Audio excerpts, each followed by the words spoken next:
bien sûr destiné aux Guinéens établis à l'étranger.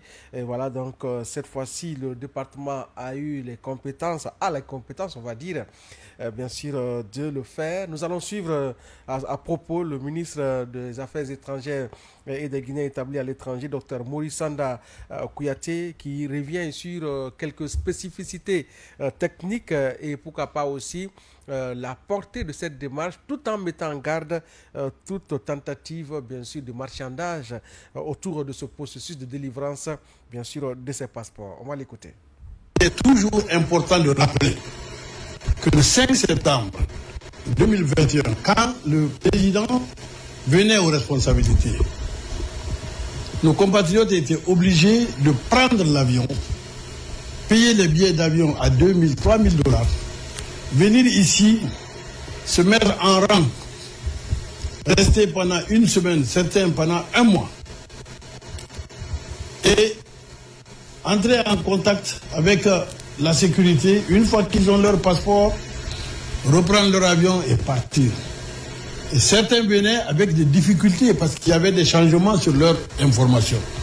Donc certains venaient, restaient ici, et au bout de mois, ils se retrouvaient comme ils étaient venus parce qu'il était impossible de leur délivrer un passeport. Le chef de l'État, je l'ai dit à Abidjan l'autre jour, aucun autre président que je connaisse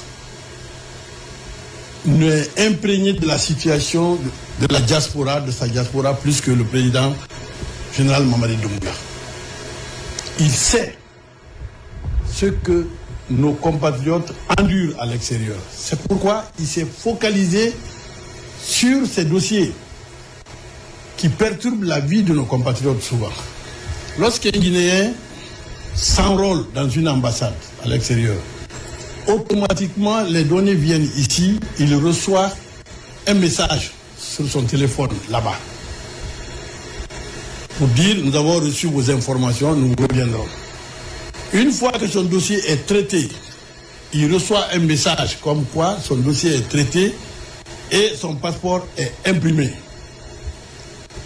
Et il reçoit un troisième message qui dit votre passeport a été expédié, veuillez suivre. On pourra même donner le tracking number. Ça veut dire que les Guinéens, maintenant quand ils s'enrôlent, eux-mêmes suivent la production de leur passeport. Ceux qui sont sur la ligne, la prise des informations à l'extérieur, l'acheminement ici, le traitement et l'envoi du passeport, le maximum c'est 15 jours. Maximum 15 jours. Un. Deuxièmement,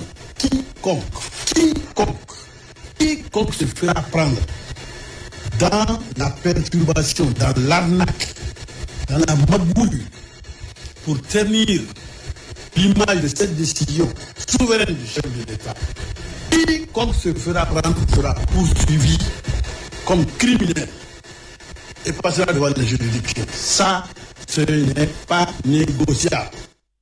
Oui, donc le ministre des Affaires étrangères et des Guinéens établis à l'étranger, Dr Maurice Sanda Kouyaté, à l'instant même au micro de nos confrères de la télévision nationale, hein, qui martèle, il a précisé, il a d'ailleurs martelé qu'il n'est pas question de faire du marchandage autour de ce processus, mais c'est une innovation majeure qu'il faut relever et saluer.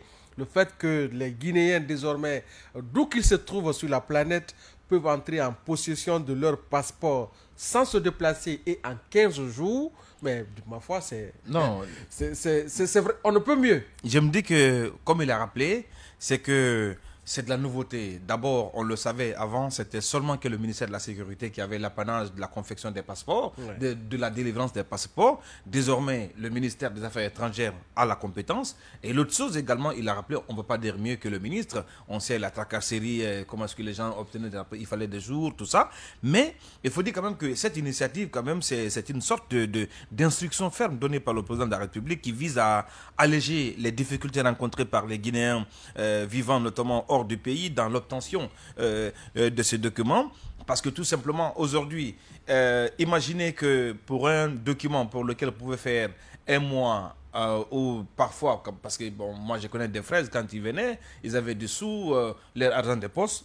Parfois, ça finissait. Donc, du coup, il devenait à la fois une charge pour d'autres personnes parce que tout simplement, ce qu'il avait sur lui, c'est fini. Et parfois, les billets d'avion, il faut changer de date. À chaque changement de date, ça, c'est synonyme de l'argent. Il y a des pénalités à payer, tout ça. Donc, du coup, pour moi, c'est une avancée majeure qui dit que, parce que la refondation, c'est de cela aussi. C'est-à-dire, il faut que les Guinéens, quel qu'en soit, c'est-à-dire quel qu'en soit le territoire sur lequel le Guinéen est, il faudrait que l'attention et la considération accordée aux compatriotes de l'intérieur du pays, que les autres Guinéens puissent bénéficier de la même attention. Et on a vu le président de la République, général Mamadi Doumbouya, depuis sa venue à la tête du pays, il y a quand même cette considération, parce qu'avant, le Guinéen et les Guinéens de l'étranger ou d'ailleurs...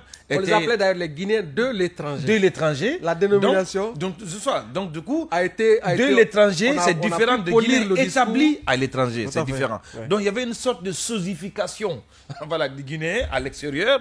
Et aujourd'hui, on a tendance à une sorte de considération. On voit, hein, même quand des Guinéens sont dans les détresses, dans les autres pays, le chef de l'État lui-même prend le temps sur lui-même d'aller à l'aéroport pour les accueillir, les réconforter. Donc, ces mesures-là également vont dans ce sens-là de repositionnement du pays, parce que pour moi, quand vous avez un passeport, imaginez, comme il a expliqué le ministre, quand vous vous enrôlez, vous avez des messages à 3 reprises, l'inscription, la confection et puis la délivrance, mais tout ça à l'espace de 15 jours et au minimum. Et vous avez la possibilité de faire le tracking, de suivre vous-même l'évolution de. Il y a un message du ministre, il y a un message du ministre peut-être qui paraît un peu. Qui passe inaperçu, vous voulez dire? Oui, je me dis, c'est dit par rapport à ces Guinéens qui sont de mauvaise foi. Parce qu'on le rappelait, c'est comme le bac.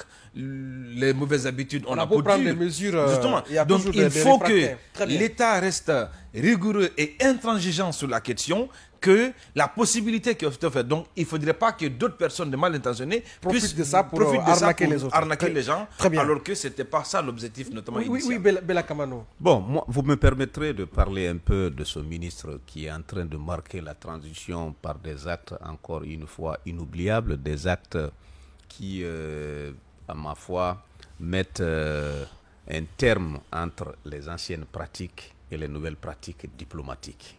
Puisque le ministre Maurice Sanda, il faut le reconnaître, qu'il a été, ou il est encore ce ministre-là, qui a permis aux Guinéens établis à l'étranger de se sentir guinéens.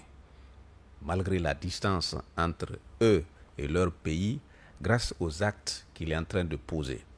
Sous la clairvoyance du président de la République, le général Mamadi Doumbouya, a réussi quand même à faire renaître chez eux le sentiment d'appartenance à un pays, le sentiment d'appartenance à un État. Effectivement. Aujourd'hui, en plus de ce qu'il est en train de présenter comme étant un autre acte majeur en faveur donc des Guinéens de se établir à l'étranger, vous savez que en plus de ce goulot d'étranglement qui représentait la délivrance du passeport, les difficultés liées à ça, des Guinéens établis à l'étranger, c'est vrai, on ne peut pas exclure les détresses, mais tout Guinéen qui se retrouve aujourd'hui en détresse, je crois, comme il a si bien dit, il est automatiquement suivi par le président de la République. Vous savez que le dernier cas en date, c'est le président lui-même qui aurait appelé le ministre pour lui dire qu'il y a des Guinéens que j'ai vus sur les réseaux sociaux qui appellent à l'aide. Alors, il a réussi quand même, à travers les missions diplomatiques, à faire en sorte que tous ces représentants au niveau donc de ces missions diplomatiques de la Guinée sur le plan international prêtent une oreille attentive aux Guinéens. Et je crois que c'est à ça que nous aboutissons aujourd'hui. Très bien. Il y a eu tellement de plaintes, tellement de griefs dans le cadre de la délivrance des passeports que finalement ce ministre a réussi aujourd'hui à faire en sorte que le ministère auquel ces Guinéens s'adressaient directement puisse à son niveau délivrer ces passeports à des Guinéens, puisque vous le savez, le passeport, il est autant important que les papiers de séjour. Puisque pour aller demander les papiers de séjour, il faut avoir le passeport. Ouais. Alors, si ce goulot d'étranglement a réussi à être levé par les autorités de la transition, il faut le reconnaître et il faut leur dire grand merci. Au nom des compatriotes qui vivent à l'étranger. Merci à vous aussi. Grand merci à Bella Kamano, Mohamed Bari Sissoko.